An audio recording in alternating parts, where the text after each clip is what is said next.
Bonjour. Un animal attaché à l'homme depuis 35 siècles au moins connaît un regain d'intérêt. Il s'agit de la sangsue. Elle est rare en France et désormais protégée. Mais je suis déjà tombé sur un spécimen, sorte de ver plat de quelques centimètres, mou, à bouche ronde, orné, paraît-il, de 240 micro-dents. Quand le naturaliste s'approche de l'objet de sa curiosité, les choses se compliquent toujours.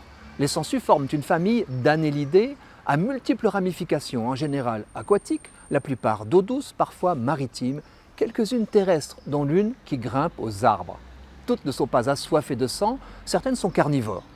Restons-en à la plus connue des sangsues, parmi celles qu'on utilise pour soigner, la médicinale, Hirudo medicinalis. Sangsue est la contraction de sanguisuga, littéralement « je suce le sang ». Capable de survivre à 2 ans de jeûne, notre ami peut absorber 10 fois son poids en moins d'1 heure. Puis elle se laisse tomber, repue. Elle nous pompe le sang sans douleur et sans que son flux ne tarisse par coagulation. Connue de l'Égypte antique, promue par Hippocrate, populaire au Moyen-Âge quand elle pullulait dans les étangs, on l'a posée pour traiter les affections communes, phlébite, œdème, hémorroïdes, mais aussi des maladies graves comme l'apoplexie, ancien nom de l'accident vasculaire cérébral. À la Renaissance, nos médecins préfèrent pratiquer eux-mêmes leur saignée. L'art du maniement de la lancette taillade dans nos veines relègue l'animal, pas forcément pour le bien de l'homme. Au XIXe siècle, la sangsue revient à la mode. Le célèbre chirurgien Broussais recommande d'en utiliser 100 par patient et par saignée. On trouve dans toute bonne pharmacie un bocal pour fournir le client. Les ressources d'Europe occidentale étant taries, la France en importe des dizaines de millions chaque année d'Europe de l'Est, où les femmes les attrapent avec leurs mollets en marchant, jupes relevées, dans les cours d'eau à faible débit. C'est à ce moment que naît l'élevage industriel des sangsues, qui s'effondrera au XXe siècle. Un seul laboratoire d'élevage a survécu en France.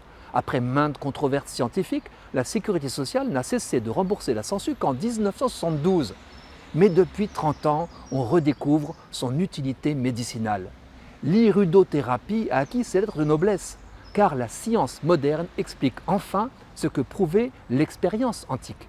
C'est la salive de la mordeuse qui en fait un remède miracle.